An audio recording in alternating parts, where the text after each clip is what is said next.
Hello, story lovers. Welcome back to my channel Possessive Husband, Innocent Wife, Part 74.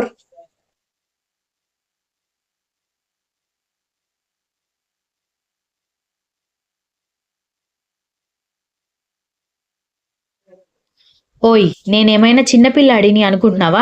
ఇలా బుగ్గ మీద ముద్దు పెడుతున్నావు. నాకు ముద్దు పెట్టాల్సింది బుగ్గ మీద కాదు అని అడుగుతుంటే, ఇప్పటికి దీనితో అడ్జస్ట్ అవ్వండి శ్రీవారు. డిన్నర్ తర్వాత మీకు కావాల్సినట్టుగా ముద్దిస్తాను. ముందైతే రండి అని చెప్పి దక్ష పరుగులు పెడుతూ వెళ్ళిపోవడంతో, రాక్షసి అని తిడుతూ కర్ణ కిందకి రావడంతో, నవ్వుతూ పరిగెత్తుకొస్తున్న కోడల్ని, తన వెనకే రుసరుసలాడుతూ కిందకొస్తున్న కొడుకుని చూసి పెళ్ళైనా సరే వీళ్ళ గిల్లి కజ్జాలు మాత్రం తగ్గడం లేదు. ఇంతలా గిల్లి కజ్జాలు పెట్టుకునేవాళ్ళు అసలు అంతలా ఎలా ప్రేమించుకున్నారో నాకు అర్థం కావడం లేదు అని అనుకుంది వసుంధర.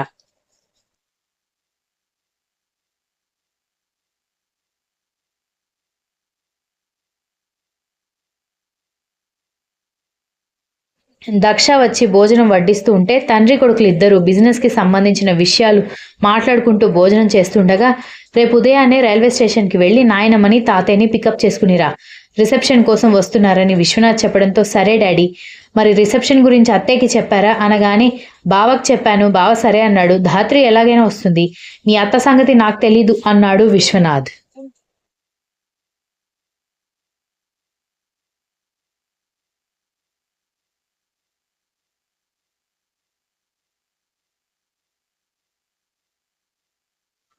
కర్ణ సరేనంటూ భోజనం చేస్తూ ఉండగా అత్త కోడలు కూడా ఏదో మాట్లాడుకుంటూ భోజనం చేస్తూ అందరి భోజనం అయిపోయిన తర్వాత ఎవరి గదిలోకి వాళ్ళు వెళ్తే దక్షని రెండు చేతుల్లో ఎత్తుకొని, ఏంటి ముద్దు పెట్టమంటే ఏదో ఒక చిన్న పిల్లాడికి ముద్దు పెట్టినట్టు బుగ్గ మీద ముద్దు పెట్టావు అని అంటూ బెడ్ మీదకి చేర్చి ఆమె బుగ్గల మీద ముద్దులు పెడుతూ ఉంటే నవ్వుతూ, మరి ఇంకేం చేయమంటారు, ఇక్కడే ఉంటే మీరు భోజనం కూడా చేయకుండా టైం గడిపేసేలా ఉన్నారని అలా ముద్దు పెట్టి పారిపోవాల్సి వచ్చింది అని దక్ష కిలకిల నవ్వుతూ చెప్పడంతో, నీకు బాగా అల్లరి ఎక్కువైపోయింది అని అంటూ ఆమె పెదాలని అందుకుని ప్రేమ అంచుల చివరి వరకు వెళ్ళడానికి సిద్ధమైపోయాడు.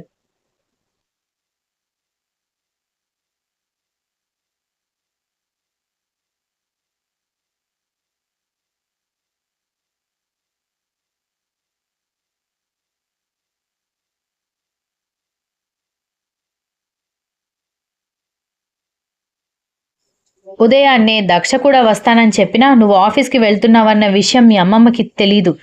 వెళ్తున్నావని తెలిసిందనుకో కాళ్ళు విరగ్గొడుతుంది. ఇప్పుడు రైల్వే స్టేషన్కి వెళ్ళినా కూడా తన్నులు తింటావు, నోరు మూసుకొని ఇంట్లో ఉండు అని వసుంధర చెప్పేసరికి సరేనని అంటూ మంచి ఫిల్టర్ కాఫీ రెడీ చేస్తూ ఉంటే వసుంధర బ్రేక్ఫాస్ట్ ప్రిపేర్ చేసే పనిలో పడింది.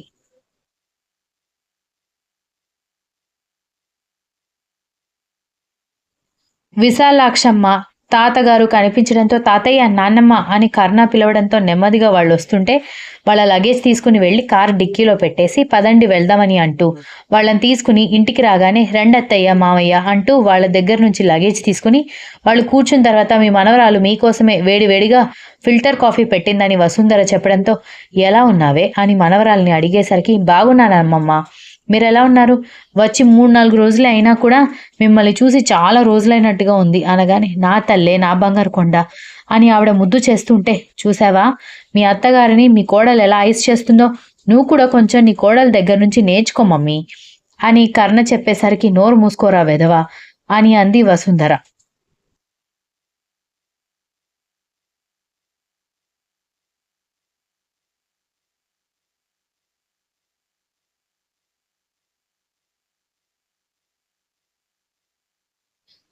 కర్ణ నవ్వుకుంటూ నిలబడితే, సరే అమ్మా, నేను ఆఫీస్కి వెళ్తాను, నువ్వు కూడా పదరా, ఆఫీస్కి టైం అవుతుందని కొడుకు వైపు విశ్వనాథ్ చూసి పిలవడంతో, ఓకే డాడీ అంటూ తండ్రి కొడుకులు ఇద్దరు ఆఫీస్కి రెడీ అవ్వడంతో, తండ్రి కొడుకులు ఆఫీస్కి వెళ్ళిపోయాక అత్తాకోడలు ఇంట్లో గొడవలు పడట్లేదు కదా అని అడిగేసరికి, అమ్మమ్మ, మేము అందరిలాంటి అత్త కోడలు కాదు, ఒకవేళ పెళ్ళైన కొత్తలో మీరు మా అత్తగారితో గొడవ పడ్డారేమో కానీ నేను మా అత్తగారితో గొడవ పడను అని దక్ష గొప్పగా చెప్పేసరికి, అబ్బో దిగొచ్చిందిలే గొప్ప ఆదర్శవంతమైన కోడలు అని ఆవిడ వెటకారంగా చెప్పేసరికి వసుంధర నవ్వుకుంది.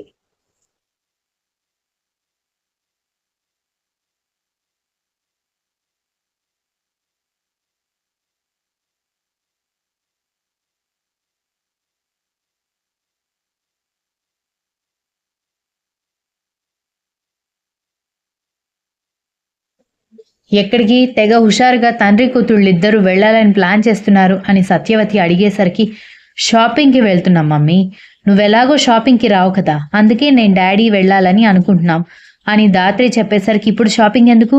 దసరా అయిపోయింది, దీపావళి అయిపోయింది, కార్తీక మాసంలో కార్తీక పౌర్ణమి కూడా అయిపోయింది. ఒకవేళ కార్తీక మాసం షాపింగ్ అనుకున్నా అది పెళ్ళైన వాళ్ళే చేస్తారు. నీకింకా పెళ్లి కాలేదు. మీ నాన్న పెళ్ళైన ఆడమనిషి కాదు. అలాంటప్పుడు మీరిద్దరెందుకు ఎగేసుకుంటూ షాపింగ్‌కి వెళ్తున్నారు అని అడిగింది సత్యవతి.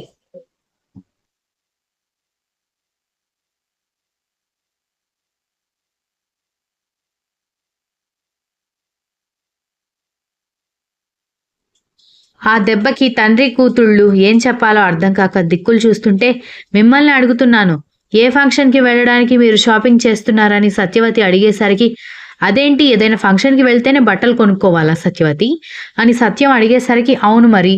ఉత్తి పుణ్యానికి ఎవరు కొంటారు? నాకొక చీర కొనివ్వమంటేనే ఇప్పుడు పండగ లేదు, పాడు లేదని మాట్లాడి మీరు కూతుర్నెక్కడికి తీసుకువెళ్తున్నారు అని అడిగింది.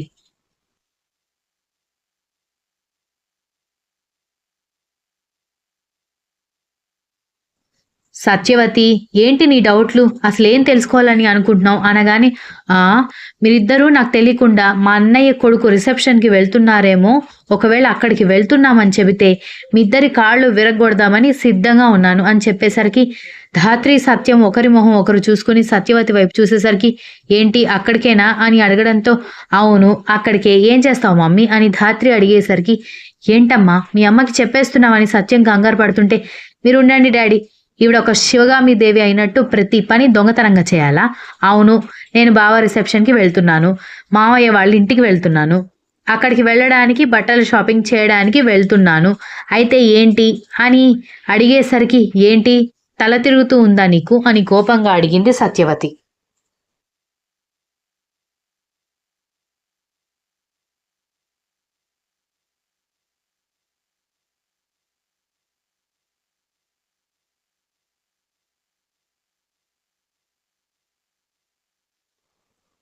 తల తిరగట్లేదు, భూమి తిరగట్లేదు గానీ, నీకిష్టం లేదు. బాగానే ఉంది. వెళ్ళడం మాకిష్టమే. మేం వెళ్ళడానికి సమస్యేంటి? నిన్ను రమ్మని బ్రతిమాలట్లేదు కదా! అని ధాత్రి అడిగేసరికి, ఏయ్! పిచ్చి పిచ్చిగా మాట్లాడితే తన్నులు తింటావు. బావ లేడు, మావయ్య లేడు. అయినా తెగ ప్రేమ కురిపిస్తున్నావు. వాళ్ళు నిన్ను కోడలుగా చేసుకోమంటే ఎన్ని మాటలన్నారో మర్చిపోయావా? అనగానే వాళ్ళేమీ అనలేదు. నువ్వు రెచ్చగొడితే నీకు సమాధానం చెప్పారు. అంతే తప్ప వాళ్ళు నిన్ను గాని, నన్ను గాని కావాలని ఎప్పుడు బాధ పెట్టలేదు. అయినా ఇక్కడి నుంచి అక్కడికి వెళ్ళేటప్పుడే చెప్పా. బావ మీద నాకు పెళ్లి చేసుకునే అంత ఫీలింగ్స్ లేవమ్మా. బావకి కూడా ఉండవు. ఎందుకంటే మేమెప్పుడూ అలా ఆలోచించలేదు అని. విన్నావా? నా మేనల్లుడు నా ఇంటికి అల్లుడు కావాలని మొండి పట్టు పట్టుకుని తీసుకునెళ్ళావు. బావ వేరే అమ్మాయితో పెళ్లి కుదుర్చుకున్నాడు. అక్కడ వాళ్ళ తప్పు గాని, నా తప్పు గాని లేదు. అలాంటప్పుడు వాళ్ళ ఇంటికి వెళ్ళకుండా నన్ను ఆపే హక్కు నీకు లేదు. వాళ్ళని తిట్టే హక్కు నీకు లేదు అని అంది ధాత్రి.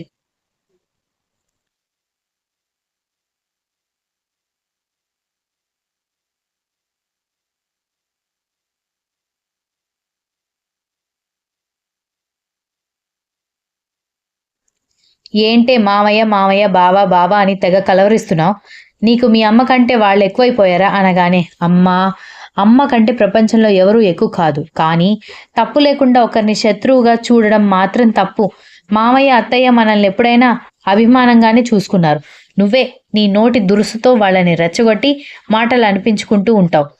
చూడు, నీకు నచ్చకపోతే నువ్వు రాకు. నేను నిన్ను రమ్మని కూడా పిలవడం లేదు. కానీ నేను మాత్రం ఖచ్చితంగా వెళ్ళి తీరుతాను. అమ్మమ్మ, తాతయ్య కూడా వస్తున్నారంట అనగానే, ఓహో! వాళ్ళతో కాంటాక్ట్‌లో ఉన్నావన్నమాట అని అంది సత్యవతి.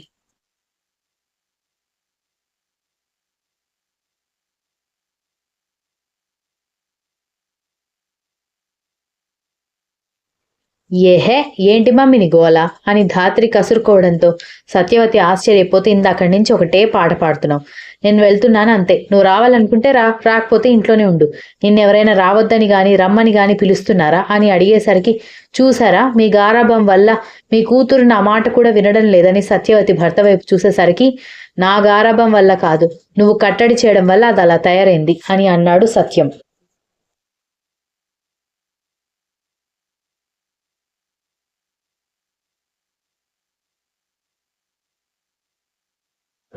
చూడండి, మీరిద్దరూ నా మాట కాదని వెళ్ళారనుకో, మళ్ళీ మీరిద్దరు ఇంటికి రావాల్సిన అవసరం లేదు అనగానే మరీ మంచిది.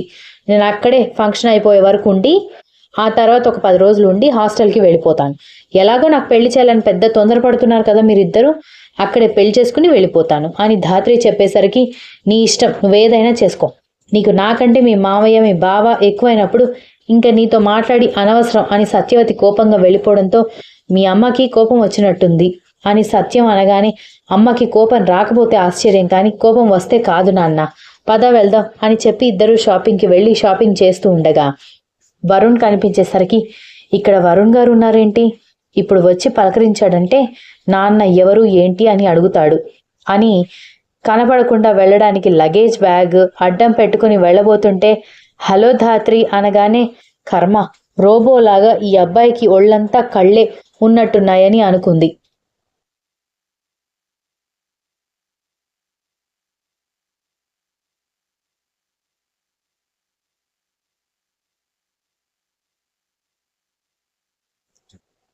ఏంటి, నన్ను చూసి కూడా చూడనట్టుగా వెళ్ళిపోతున్నావు అనగానే, హలో వరుణ్, నేనెందుకు అలా వెళ్ళిపోతాను, మా నాన్నతో కలిసి షాపింగ్కి వచ్చాను, అందుకే వేరే డ్రెస్సెస్ చూడడానికి వేరే సెక్షన్కి వెళ్తున్నాను అనగానే, ఓహో అంకుల్ కూడా వచ్చారా, మరి నన్ను పరిచయం చేయవా అనగానే, ఏంటి అంత సింపుల్గా అడిగావు, ఏమని పరిచయం చేయాలి అనగానే మళ్ళీ అదే క్వశ్చన్ అడుగుతావు, ఫ్రెండ్ అని పరిచయం చెయ్యి అనగానే, అంత సింపుల్ కాదు బాబు, నువ్వు ఇక్కడ నుంచి వెళ్ళు అని అంది ధాత్రి.